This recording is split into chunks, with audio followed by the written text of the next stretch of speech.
चलो आज हम लोग अनाहत चक्र सुनते हैं। आज थोड़ी देर के लिए गुरु माँ विचरण कर रहे थे गीता के 9वें अध्याय में, तो बड़ा मज़ेदार चीज़ था वहाँ।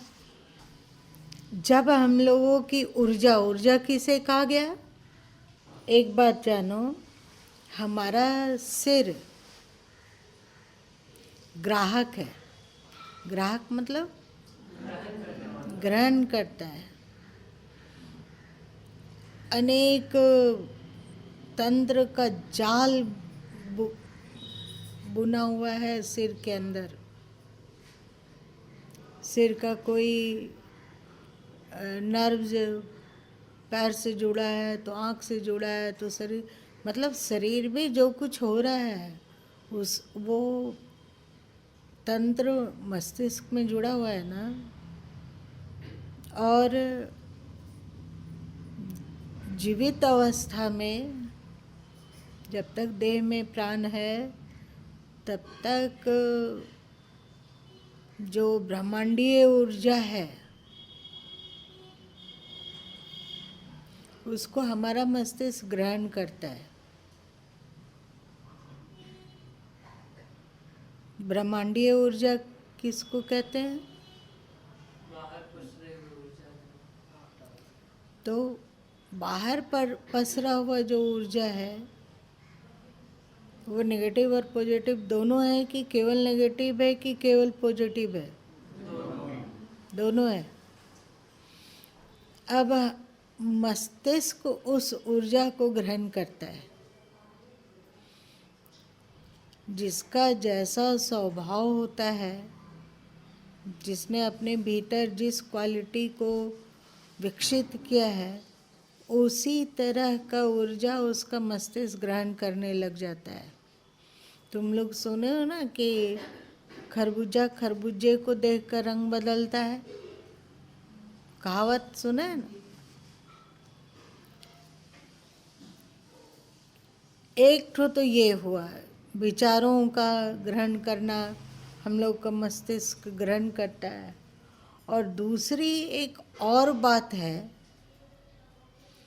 कि ईश्वरीय ऊर्जा, जीवन रक्षक ऊर्जा और आध्यात्मिक ऊर्जा को भी हम लोगों का मस्तिष्क ग्रहण करता है। अथवा जान सकते हो कि देह का जिससे संचालन हो वैसे ऊर्जा को भी हमारा मस्तिष्क ग्रहण करता है। ठीक है।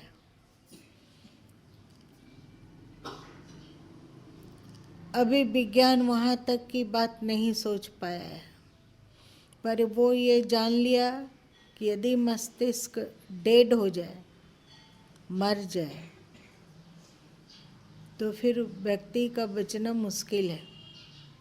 पहले होता था, पहले डॉक्टर लोग समझते थे, मेडिकल साइंस समझता था कि जब हृदय अपना काम करना छोड़ दे तो व्यक्ति की मृत्यु हो जाती है, उसको अब जिंदा नहीं किया जा सकता है।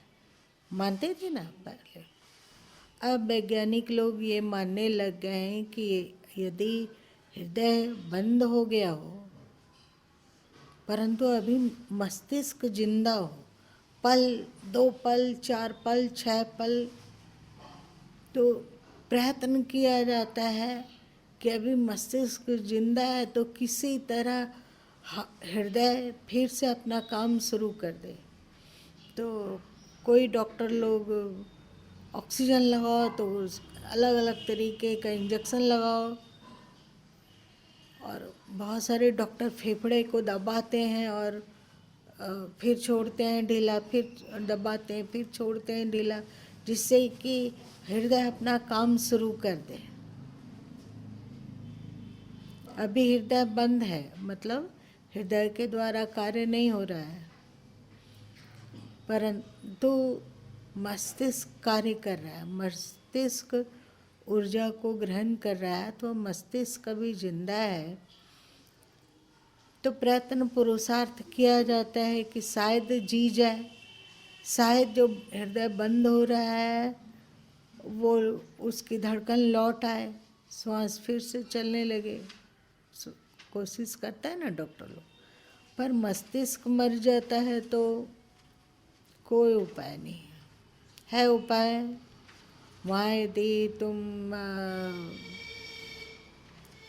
जीवन रक्षक मशीन क्या कहते हो उसको,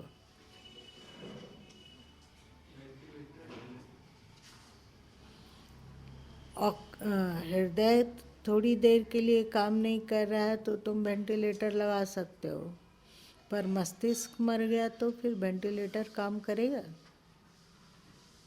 नहीं ना करेगा। करेगा? नहीं करेगा। तो हमारा मस्तिष्क ब्रह्मांडीय जीवन ऊर्जा को अथवा ईश्वरीय ऊर्जा को ग्रहण करता है, वो ग्राहक है। और शरीर के संचालन हेतु शरीर जीवित रहे इसके लिए वो ऊर्जा नीचे की ओर आती है ना, उतरती है। भ्रिकुटी में डेरा डाली, कंठ में डेरा डाली, हृदय में डेरा डाली, और मणिपूरक चक्र मतलब नाभि केंद्र में डेरा डाली, स्वादिष्ठान चक्र में डेरा डाली, मूलाधार चक्र में डेरा डाली, और फिर क्षरित हो जाती है, मतलब नष्ट हो जाती है। तो तुम्हारा अध्यात्म कहता है कि इस ऊर्जा को यदि जागृत किया जाए, अभी मूर्छितता अवस्था में ऊर्जा बह रही है और वो ऊर्जा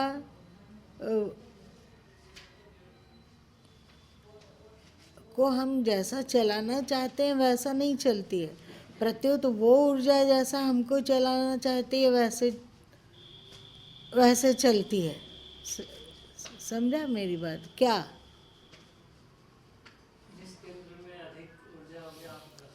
जैसे हम चाहते हैं कि हमारा मस्तिष्क शांत रहे, संतुलित रहे और उसमें समझ रहे कि क्या मेरे लिए सही है और क्या गलत है, ये हम लोग चाहते हैं ना, चाहते हैं। लेकिन वो ऊर्जा क्योंकि अभी उसके साथ हमारा पुरुषार्थ नहीं जुड़ा हुआ है तो ऊर्जा अपना मनमाना कार्य करती है। पलक झपक रहे हैं हम लोग, नाक से श्वास ले रहे हैं, अथवा मन में विचार उत्पन्न हो रहा है, अथवा भूख लगी, अथवा प्यास लगी, ये सब ऊर्जा के कारण ही हो रहा है ना। अथवा वासना की इच्छा जागी और ऊर्जा वासना में धकेली और अन्य अंगों का विसर्जन, मलमूत्र का त्याग अथवा और सब कुछ ऊर्जा के द्वारा हो रहा है। अब तुम लोगों के ऋषि जन मतलब हिंदू धर्म कहता है कि यदि उस ऊर्जा को उलट कर, जिंदा रहने लायक ऊर्जा तो शरीर में रहेगी, पर उसे उलट कर यदि हम लोग फिर से उल्टी यात्रा करें, मतलब अभी ऊर्जा नीचे गिर रही है और बह जा रही है, ठीक है, अब उस ऊर्जा को उठाते हुए हम पुनः सहस्त्रार में विसर्जित कर दें, मतलब समर्पण कर दें। समर्पण की बात समझा कि किसको कहा गया समर्पण? बताओ किसको कहा गया?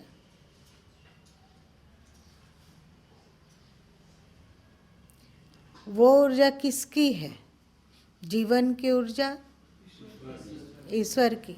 अभी वो ऊर्जा जिसको कि योगी जन कुंडलिनी कहते हैं, वो ऊर्जा हमारे शरीर को संचालित करते हुए अधंग के द्वारा विसर्जित हो रही है।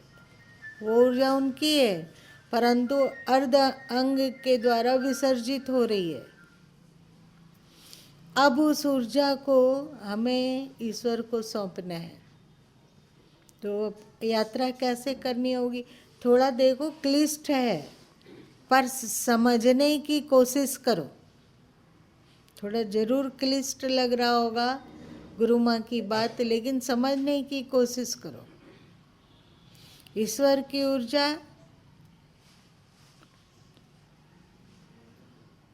अभी कहाँ जा रही है? प्रकृति में जा रही है ना। प्राकृतिक शरीर को जिंदा रखने के लिए ऊर्जा खर्च हुई और क्षरित होकर वो ऊर्जा प्रकृति में बह गई। ठीक, अब प्रकृति में बहती हुई ऊर्जा को हम ऊर्ध्वगमन करेंगे और ऊर्ध्वगमन करते हुए ऊपर की ओर उठेंगे और उस ऊर्जा को ऊपर की ओर सतत उठाते चलेंगे। रास्ते में बीच बीच में ऊर्जा का पड़ाव है, जिसको कि तुम्हारे ऋषियों ने चक्र कहा, ठीक है ना। तो उन चक्रों को भेदते हुए हमारी ऊर्जा ऊपर उठते जा रही है, उठते जा रही है, और मस्तिष्क के टॉप में जाकर ऊर्जा को हमने विसर्जित कर दिया। विसर्जित मतलब वो ऊर्जा समा गई सहस्त्रार चक्र में। मेरी बात समझा? तो ये तदियम वस्तु गोविंदा तुम में हो समर्पय, हुआ कि नहीं? यही समर्पण है। इसको तांत्रिक लोग कहते हैं कि ब्रह्मरंध्र में, ब्रह्मरंध्र हमारे सिर के टॉप में होता है, तो यहाँ पर शिव का वास है ना। वे मानते हैं कि सिर के टॉप भाग में शिव का वास है, और वे मानते हैं कि कुंडलिनी शक्ति, जो कि देवी का प्रतीक है, कुंडलिनी शक्ति जो एकदम हम लोगों के, तुम लोगों को बताया गया था कि मल द्वार और मूत्र द्वार के बीच में थोड़ा सा जगह बचता है, थोड़ा सा जगह, शायद डॉक्टर साहब कितना जगह बचता होगा?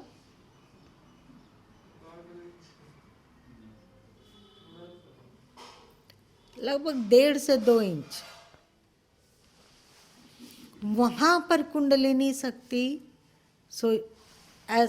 अपना मुख नीचे करके सर्पाकार उसकी आकृति बताई गई, और वो मुंह नीचे करके पड़ी हुई है मूर्छित सा, केवल जीवन निर्वाह, जिंदा रहने के लिए और प्राकृतिक काम चलता रहे, मतलब ये सृष्टि चलती रहे, इसलिए उसका मुंह नीचे है। मतलब क्या समझा? यदि प्राणी में वासना ना हो तो सृष्टि चलेगी? नहीं चलेगी। तो जो वो कुंडलिनी शक्ति है, वो तुम्हें, मतलब जीवों को वासना की ओर धकेलती है, बस उसका यही काम है। और वासना के द्वारा हमारी ऊर्जा नष्ट हो जाती है, मतलब फिर से प्रकृति में चली गई। ठीक है, अब उस ऊर्जा को हम उठाते जा रहे हैं। तो यदि हम उस ऊर्जा को, मतलब कुंडलिनी शक्ति को, ये सब कहाँ से निकला है? जब गीता में कहाँ श्री कृष्ण बोले, हाँ, तब ये उठा। गीता के उपदेश को करते हुए, करने के क्रम में ये उठा है चैप्टर। कौन सा अध्याय में? 10वां अध्याय में हम लोग इसको श्री कृष्ण ने कहा कि मैं नागों में, सर्पों में वासुकी हूँ। तो गुरु माँ ने बताया कि सांप कैसे चलता है? चलता है ना, लेकिन अपना बिल में घुसता है तो कैसे घुसता है? सीधा होके घुसता है।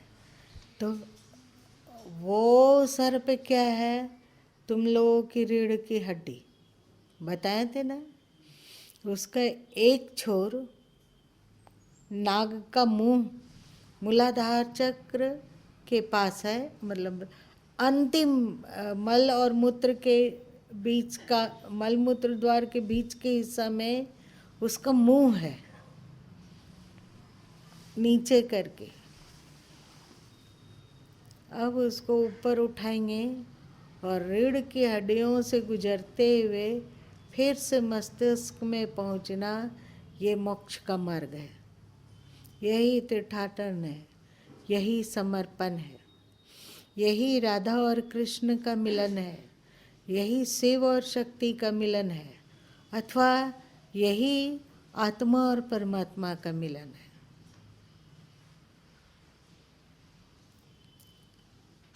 तो हम लोग नाभि चक्र तक की बात जान लिए कि जब हम लोगों के सिर से ऊर्जा नीचे उतरती है तो नाभि चक्र के पास उसका थोड़ा भंवर जैसा बन जाता है। शरीर को ठीक से संचालित करने पर, संचालित करने के लिए बीच बीच में ऊर्जा का पड़ाव है। पड़ाव मतलब ठहराव, थोड़ा थोड़ा ठहराव है। तो नाभि चक्र के पास ऊर्जा भंवर जैसे बन गई। नाभि चक्र को क्या कहा जाता है? अब मणिपूरक चक्र को हम लांघ गए। हम लांघ गए मतलब हम अगर आत्मा मानो तो भी ठीक है कि हम आत्मा जो कि मूलाधार चक्र के पास मूर्छित जैसे पड़े थे और प्राकृतिक जीवन जीने के लिए उद्योग कर रहे थे, प्रकृति में बहने का जीवन जीने का उद्योग कर रहे हैं ही ना।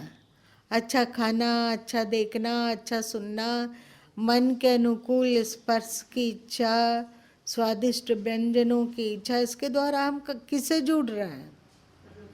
प्रकृति से ना, संसार से ही जुड़ रहे हैं। तुम देख रहे हो तो किसको देख रहे हो? प्रकृति को देख रहे हो।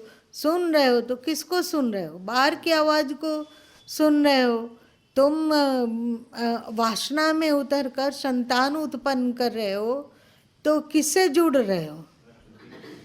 प्रकृति से जुड़। अभी हम लोग जो जुड़ते हैं, हम लोग मतलब हम आत्मा, वो केवल प्रकृति से जुड़ते हैं, परमात्मा से जुड़ने की कला को भूल चुके हैं। यदि कोई परमात्मा की ओर बढ़ता भी है, परमात्मा के प्रति भक्ति भी करता है, तो वो नहीं जानता है कि परमात्मा की भक्ति क्या है। जानता है? वो सोच लिया कि मंदिर गए, घंटा बजा दिए, शिव जी का मंदिर है तो वहाँ पर क्या चढ़ाएं? जल चढ़ाएं, दूध चढ़ाएं, हम धर्मात्मा हैं। देवी के मंदिर में गए तो वहाँ उड़हुल का लाल फूल चढ़ाएं और हम सोचे कि हम धर्मात्मा हैं। गणेश जी के मंदिर में गए तो वहाँ दुर्वा उनका प्रिय है। क्या है दुर्वा? मतलब क्या? दूबी घास और मोदक। हम अपने को भक्त मान लिए। कहीं गए तो पुष्प चढ़ाए, नारियल चढ़ाए, और हनुमान जी के मंदिर में गए तो तेल और सिंदूर चढ़ाए। आजकल शनि भगवान भी एक नए नए अवतरित हुए हैं तो वहाँ तेल चढ़ाए और सोचे कि हम तो बहुत धार्मिक है ना। ये सब हम लोग प्रकृति से ही जुड़ रहे हैं। वो शिव जी का मंदिर कहाँ है? प्रकृति में कि प्रकृति से अलग?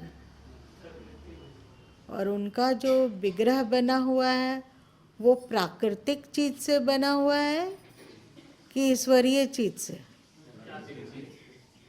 मतलब अभी तक हम लोग जानते थे कि धर्म से जुड़ना मतलब इतना ही तक, है ना। मंदिर गए अथवा मुसलमान लोग मस्जिद जाता है, अल्लाह अकबर चिल्ला लेता है तो सोचता है कि वो धर्मात्मा है, सोचता है ना। 5 बार नमाज कर रहे हैं, और 5 बार नमाज कर रहे हैं मतलब हम बहुत भारी धर्मात्मा हैं, हम बिल्कुल अल्लाह के लाडले ही हो गए, जन्नत तो हमारे किस्मत में लिखा गया, सोचता है ना। 5 नमाज करके, जैसे हिंदू लोग मंदिर जाकर सोचता है कि हम बहुत बड़ा कार्य कर रहे हैं, वैसे मुसलमान लोग सोचता है कि नमाज पढ़ लिए हम बहुत बड़े धर्मात्मा हो गए। वैसे ही ईसाई लोग हैं, रविवार को जाता है चर्च, यूं यूं यूं कर लिया, अथवा एक मोमबत्ती जला दिया और सोचा क्या कि वो ईसा के भक्त हैं, है ना, यीशु के भक्त हैं। पर वास्तव में धर्म का असली रहस्य किसके पास है बताओ तुम लोग? हिंदुओं के पास है। इसको लोग माने या ना माने, तो ये बात जानो कि धर्म का असली तथ्य का ज्ञान केवल हिंदुओं के पास है।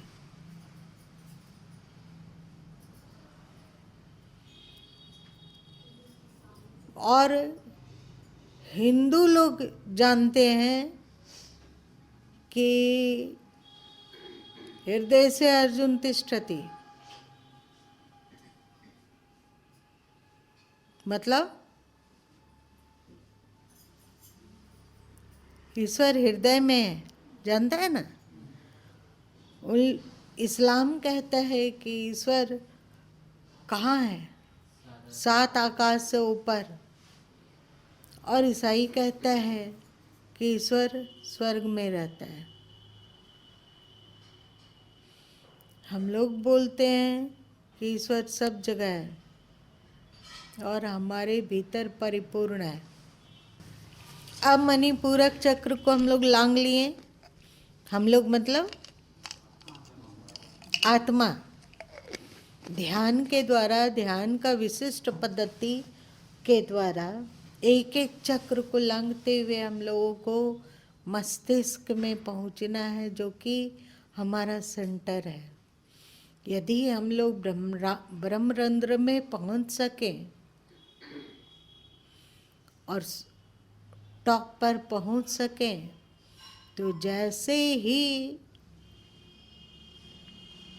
हम एक एक चक्र को भेदते हुए मूल तक पहुंच सकें, वैसे ही ब्रह्मांड में जो प्रकृति फैली हुई है ना, उसको लांघते हुए हम टॉप ईश्वरत्व में पहुंच जाएंगे।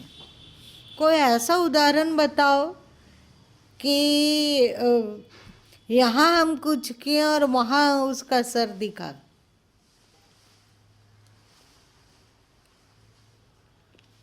पहले तुम लोग बचपन में राक्षसी सबकी कहानी पढ़े हो, सबको पढ़ा है। उन लोग का जान कहाँ कहाँ बताया जाता है? तोता में तो कहीं तो कहीं। यदि तोता का एक टांग खींचे तो स्वाभाविक ही वहाँ राक्षस का एक टांग तोड़ दिए तो, और अगर उसका गर्दन मरोड़ दिए तो ऐसे ही। ये तो नेगेटिव उदाहरण था, हमें अभी पॉजिटिव उदाहरण नहीं दिमाग में आ रहा है। वैसे ही आप शरीर में जैसे जैसे ऊर्ध्वगमन करते जाओगे, वैसे वैसे ब्रह्मांड में भी तेरा ऊर्ध्वगमन होता जाएगा। आप यदि अपने पिंड मतलब शरीर के टॉप, जहाँ ईश्वर का वास माना गया है, वहाँ पहुँच गए, तो फिर आप बाहर प्रकृति के को भी लांघ कर ईश्वरत्व में पहुँच जाओगे। ठीक है।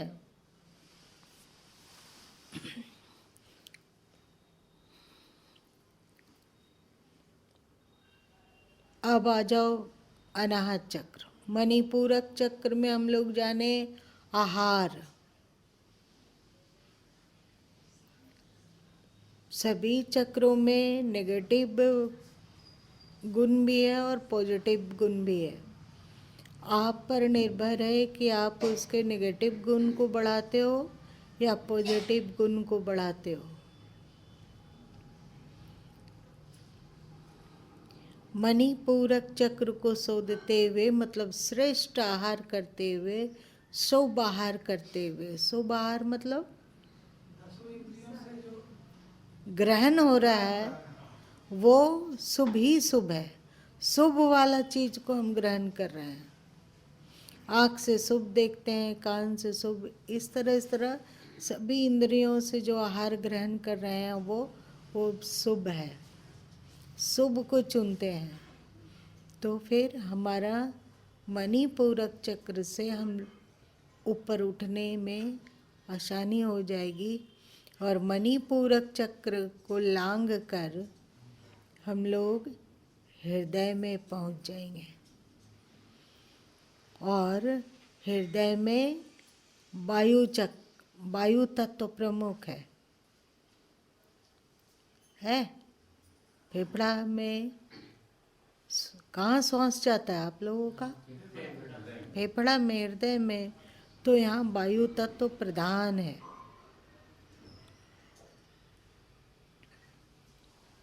और इस अनाहत चक्र की उपस्थिति कहाँ है?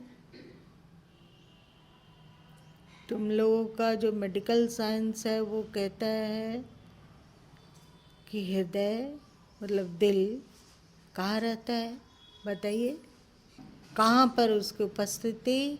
बायां साइड के पंजर के, जहाँ पंजर और पेट मिलता है वहाँ रहता है कि ऊपर रहता है? यहाँ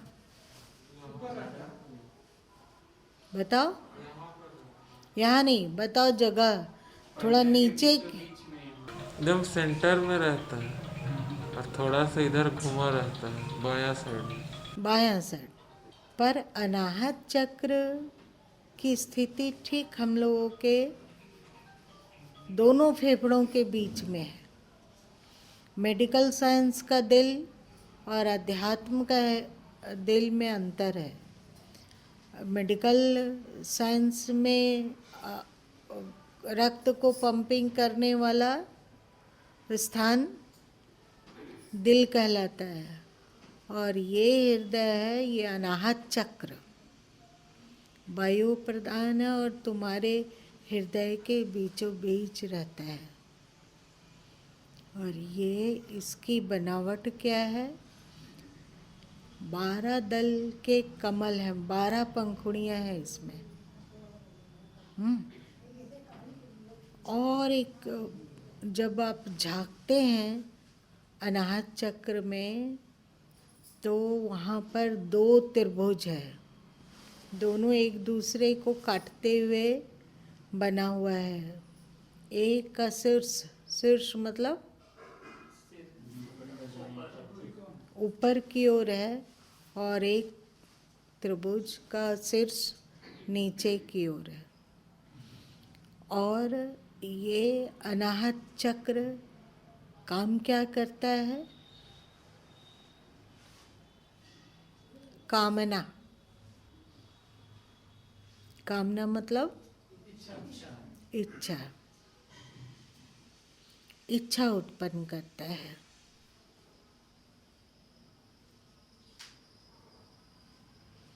और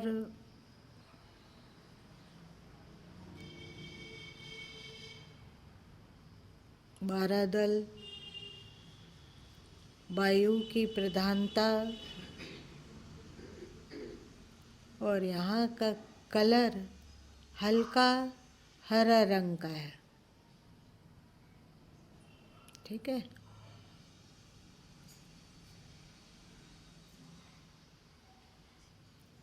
और जो संसारी लोग कहते हैं कि हृदय में प्रेम रहता है ना। लोग अपना प्रेम को प्रकट करने के लिए क्या करता है? क्या बताओ उंगली से?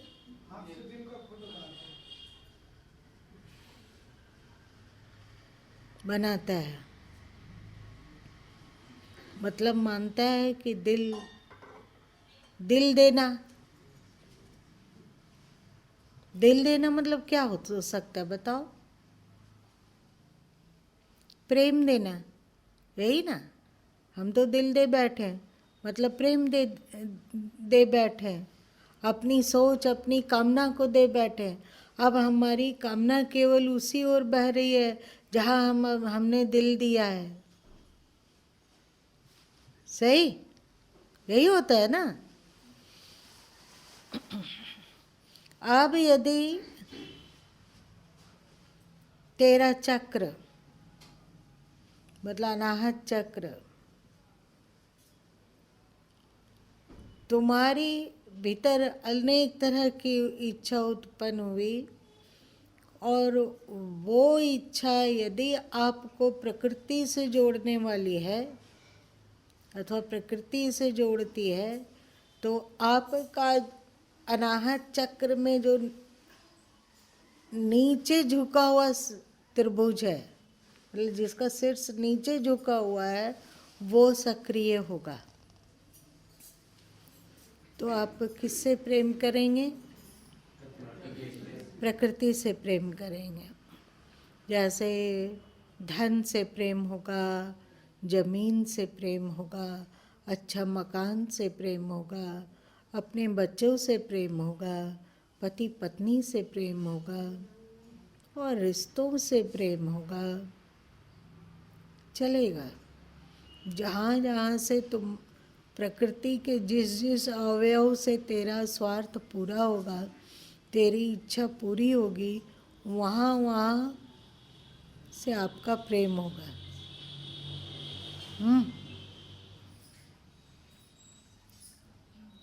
और यदि हम योग की युक्ति के द्वारा जो अनाहत चक्र का शीर्ष ऊपर की ओर है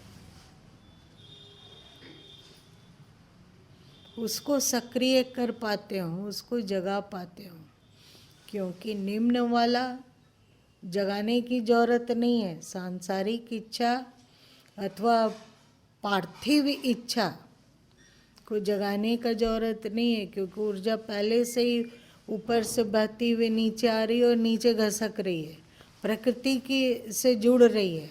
ये स्वाभाविक है ना। इसको इच्छा उत्पन्न करने के लिए पुरुषार्थ नहीं करना पड़ रहा है कि हमें संसार में मान प्रतिष्ठा चाहिए, हमें पत्नी चाहिए, पति चाहिए, बच्चा चाहिए, अथवा घर द्वार चाहिए, पैसा रुपया चाहिए, सुख सुविधा चाहिए। इसको इस इच्छा को पैदा करने के लिए क्या तुम लोगों को पुरुषार्थ करना पड़ता है? अपने से होता है। ये स्वाभाविक फोर्स है। नीचे की ओर जाना, प्रकृति से जुड़ना, ये स्वाभाविक है। लेकिन यदि हमें ऊपर वाला त्रिभुज शीर्ष को सक्रिय करना है तो क्या करना होगा? जगाना होगा। कैसे? पुरुषार्थ के द्वारा। तुम लोग गीता में अथवा बीजक में अथवा उपनिषदों में पढ़ते रहे हो कि हृदय में परमात्मा का वास होता है ना। जब हनुमान जी अपने भीतर सीताराम को दिखलाएं तो कहाँ चीरे? पेट चीरे कि गला चीरे? हृदय चीरे। हृदय चीरे, और हृदय में उनके हृदय में राम और सीता बसते थे, है ना। ये इसका मतलब उन्होंने अनाहत चक्र को जागृत कर लिया। अब ईश्वर को हृदय में ही क्यों माना गया? कंठ चक्र में माना जा सकता था, नाभि चक्र में माना जा सकता था, तो ईश्वर को हृदय में क्यों माना गया? बताओगे? कोई दिमाग लड़ाओगे थोड़ा बहुत? अच्छा चलो, सबको ये अच्छा बात बोलें। अब गुरु माँ भी बताते हैं। जब व्यक्ति जगा हुआ रहता है, जब व्यक्ति जगा हुआ रहता है तो उसकी जीवात्मा कहाँ वास करती है? शरीर में, आँखों में। नैनक आगे मन बस, आँख में। और जब वो सो जाता है व्यक्ति और स्वप्न अवस्था में जाता है तो वो कहाँ पहुँचता है? उस समय जीवात्मा कहाँ रहती है? कंठ में। और जब व्यक्ति सो जाता है, सो जाता है, उस समय जीवात्मा का कहाँ वास माना गया? हिंदू धर्म में हृदय में। और जब हम लोग सो जाते हैं तब तृप्तिदायक ऊर्जा को प्राप्त करते हैं कि जब स्वप्न देखते हैं तब तृप्तिदायक ऊर्जा को प्राप्त करते हैं, अथवा जब जागे रहते हैं आँख से बाहरी दृश्य देखते हैं तब तृप्तिदायक ऊर्जा को प्राप्त करते हैं।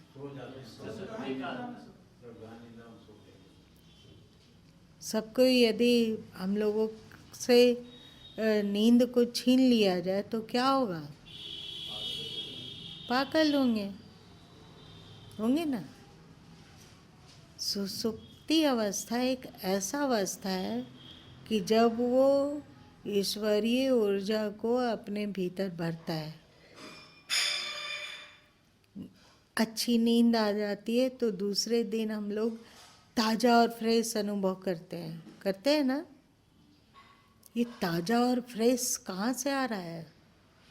कुछ तो हुआ है सुसुप्ति अवस्था में जिसके कारण दूसरे दिन जब जागें तो ताजगी और फुर्तीला और एक जोश खरोश के साथ अपने काम में लग जाते हैं। कुछ तो हुआ है ना, कुछ हुआ है ना जब हम लोग गहरी नींद में थे। कुछ ऊर्जा अंदर में आई है जिसके कारण, और वो उस ऊर्जा को प्राप्त करने के लिए एक ही उपाय है, वो है नींद में जाना। तुम लोगों को लग रहा होगा तब तो आदमी अब नींद की गोली खा खा के ज़्यादा देर तक सो सकता है।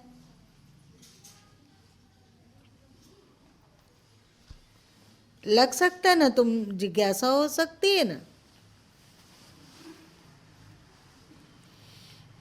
देखो तुम लोगों का शास्त्र कहा है अति सर्वत्र वर्जयेत। भोजन खाते हो तुम लोग तो तुमको लोगों को क्या मिलता है? रोटी दाल चावल जो भी खाए तो क्या मिलता है? क्या शक्ति मिलती है, जिंदा रहते हो। लेकिन यदि वही भोजन आप यदि 2 रोटी खाते हो, 3 रोटी खाते हो, 4 रोटी खाते हो, यदि अब उसको 24 रोटी खा लो, 30 रोटी खा लो, किसी तरह ठूस ठूस के नहीं खाने का मन कर रहा है तो भी खा लो, जबरदस्ती डालो और निगलो, तो क्या हो जाएगा? जीवन मिलेगा कि मृत्यु मिलेगी? इसीलिए एकदम परफेक्ट होना चाहिए। इसको गीता में क्या कहा गया? युक्त आहार विहारस्य युक्त स्वप्न चेष्टसु। सब कुछ युक्त युक्त हो, अति हो जाएगा तो फिर वो कुपरिणाम देगा। तो नींद सामान्य इंसान के लिए 6 से 8 घंटा अपनी अपनी क्षमता के अनुसार पर्याप्त है। और तुम लोग को तो पता होगा कि गांधी जी मात्र 4 घंटा सोते थे, उनके लिए इतना नींद पर्याप्त था। आज के समय में लोग कहते हैं कि मोदी जी मात्र 4 घंटा सोते हैं।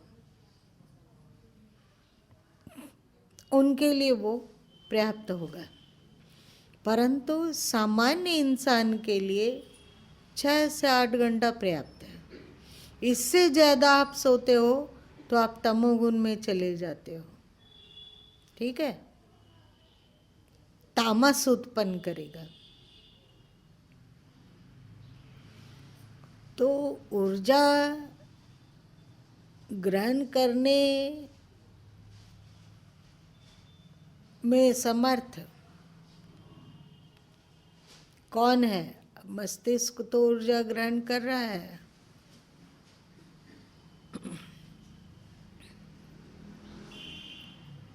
पर वो उस ऊर्जा को ग्रहण नहीं कर पा रहा है जिससे कि ताजगी आए, फ्रेशनेस आए और क्षमता हमारी विकसित हो।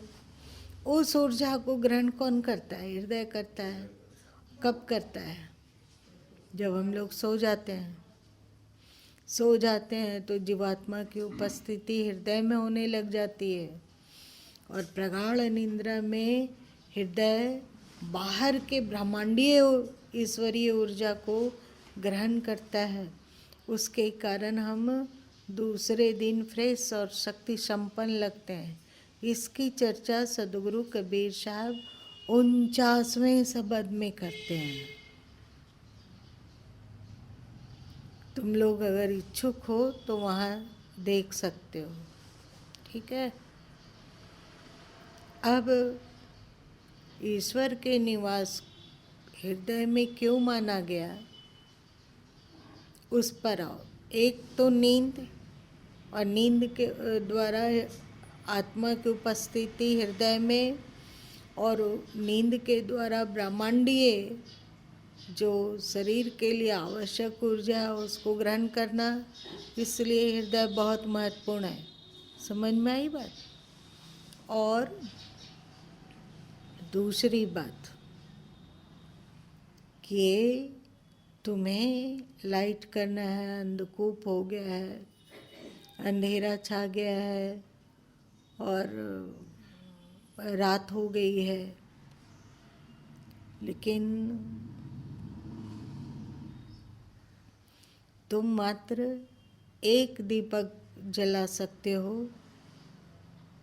और ऐसा तुम चाहोगे कि कमरा के अंदर भी प्रकाश हो और बाहर भी प्रकाश हो, तो दीपक को कहाँ रखोगे? हाँ, वहाँ रखोगे, तब वो सत्संग हॉल को भी प्रकाशित करेगा और सत्संग हॉल के बाहर भी यथासंभव प्रकाशित करेगा। अनाहत चक्र के नीचे कितने चक्र हैं? कौन कौन? अनाहत चक्र के ऊपर कितने चक्र हैं? कौन कौन सा?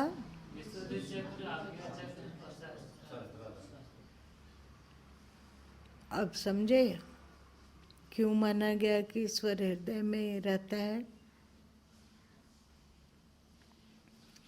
एक महत्वपूर्ण पड़ाव है तुम्हारा हृदय चक्र। ब्रह्मांडीय ऊर्जा को भी ग्रहण कर सकता है वो, और मस्तिष्कीय ऊर्जा जो कि मस्तिष्क ग्रहण किया वो नीचे उतर आया, हृदय में आया और वहाँ भंवर बनाया, इसको भी ग्रहण करता है। और नीचे के तीनों को भी ऊर्जावान करता है, नीचे के तीनों चक्रों को भी ऊर्जावान करता है, और हृदय के ऊपर के 3 चक्रों को भी ऊर्जावान करता है, मतलब शक्ति देता है। एक तरह से सोचो कि यहाँ 6 चक्र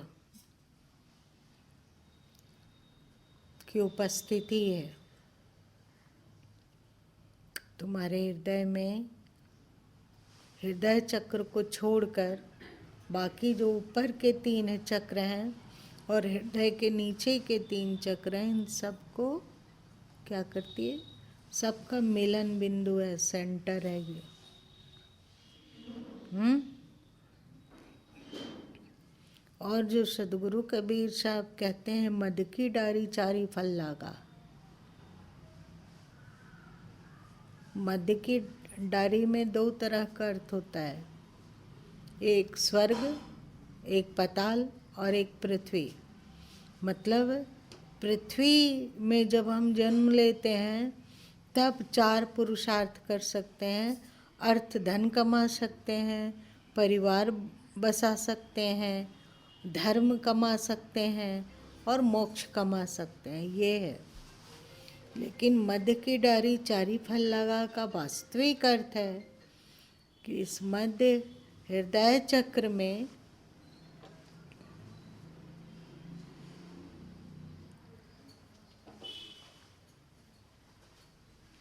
अर्थ, वासना, धर्म और मोक्ष चारों कमा सकते हैं। कैसे?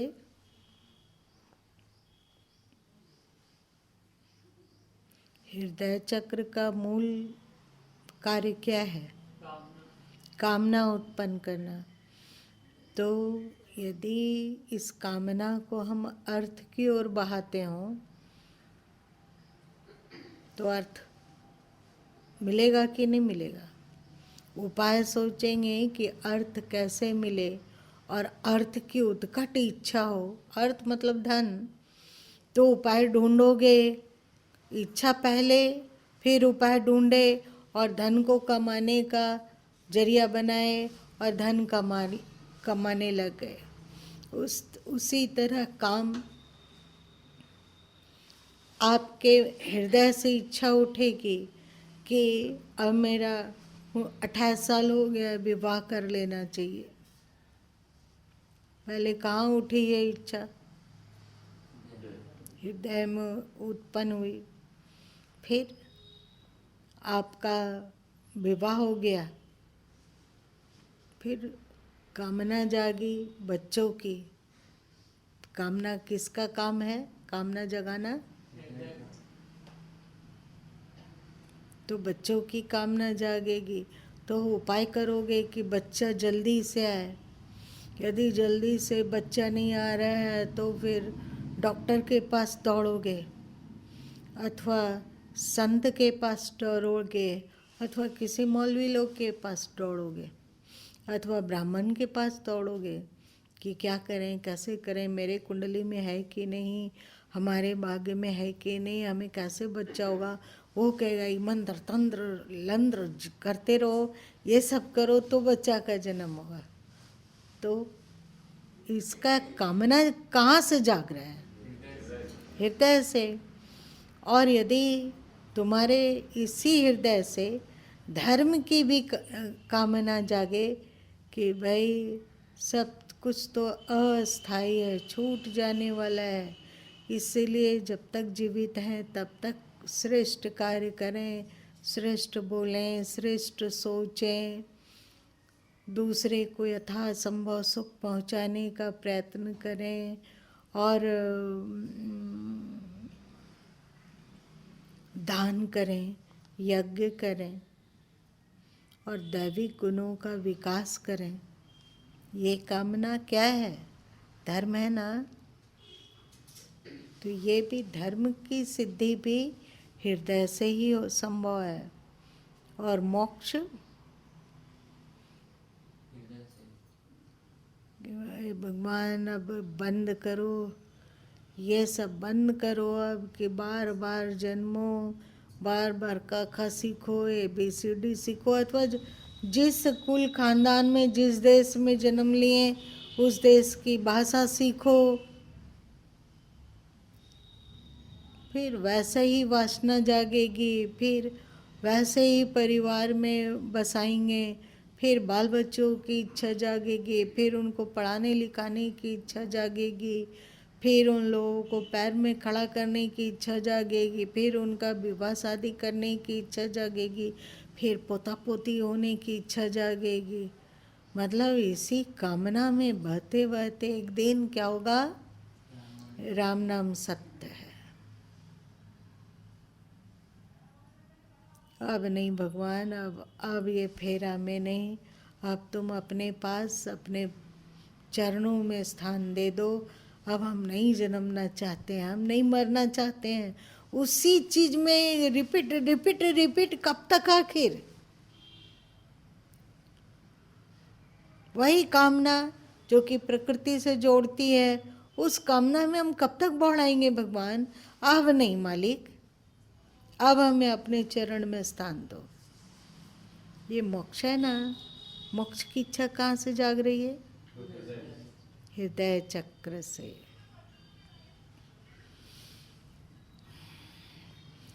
अब क्या करोगे? जो हृदय चक्र का ऊर्ध्व सिर त्रिभुज है उसको जागृत हो, क्या करोगे?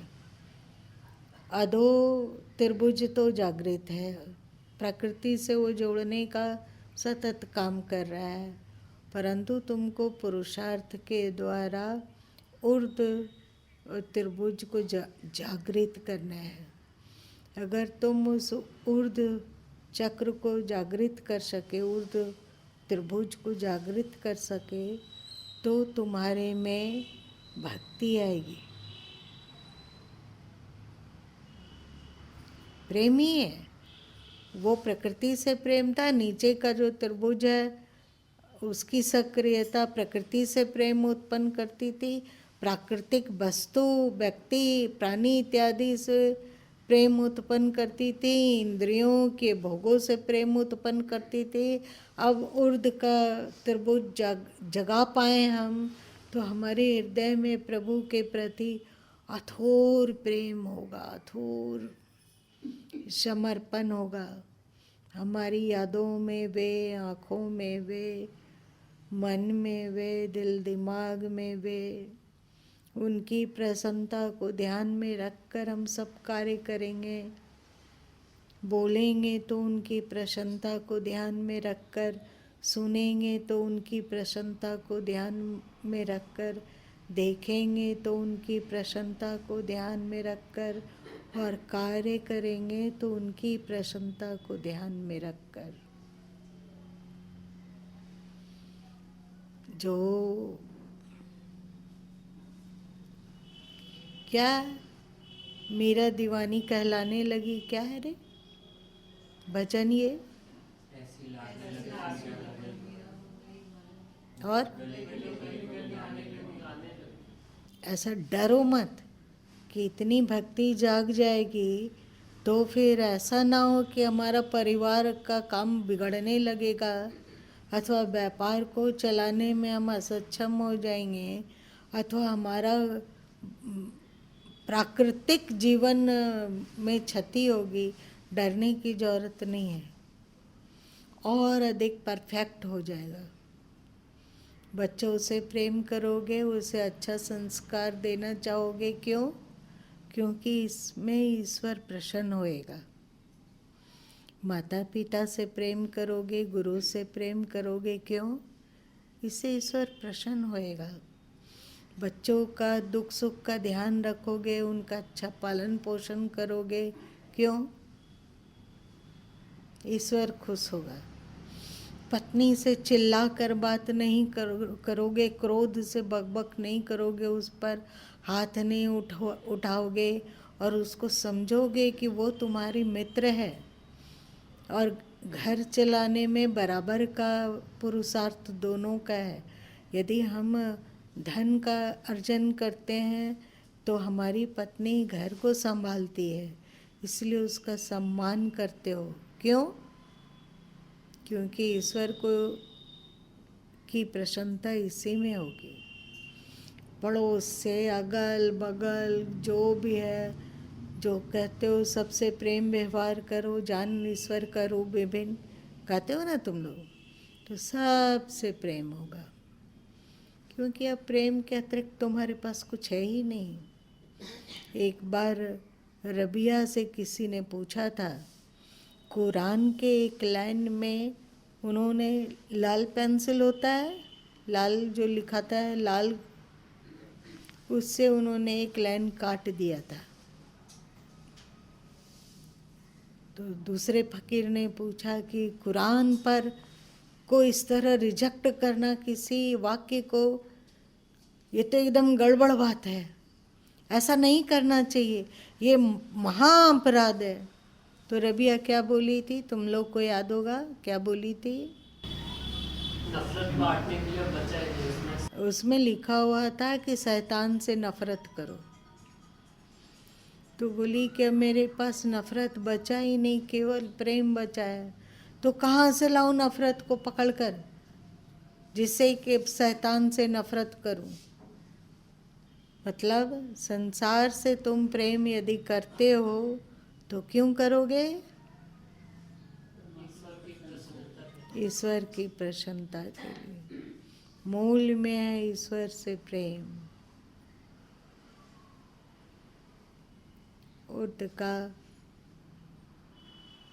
ऊर्ध्वमुखी त्रिभुज जाग गया और इससे जीवन में 12 दिव्य गुण उत्पन्न होते हैं। 12 दिव्य सद्गुण उत्पन्न होते हैं। परंतु इतना गूढ़ हो गया ना आज का सब्जेक्ट कि तुम लोग बिल्कुल बोर हो रहे हो। अब कल याद दिलाना कि कहाँ तक हम लोग छोड़े थे, और ये भी बताना है कि हम लोग हृदय चक्र को कैसे जगा पाए, हृदय चक्र को कैसे सक्रिय करें, कैसे ऊर्ध्वमुखी करें, कैसे इस चक्र को हम अपना मित्र बनाएं या हमारे लिए लाभदायी हो जाए। कैसे कैसे कैसे उसका उपाय भी तो कुछ होना चाहिए ना। ये कल पूछ लेना, आज इतना ही रहने दो।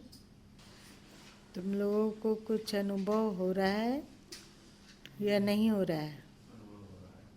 क्या कोई बोलो। अभी सत्संग के बीच में जो एक बार गुरु माँ बोले थे कि नाभि चक्र में विशेष, तो जब अभी बता रहे थे तो रोम रोम वैसे लग रहा था, एक विशेष हिरन। विशेष शांति और तृप्ति का अनुभव, जैसे एकदम तृप्त हो गया हूँ। जो ध्यान से सुन रहा होगा उसको तृप्ति का अनुभव जरूर होगा। चलो।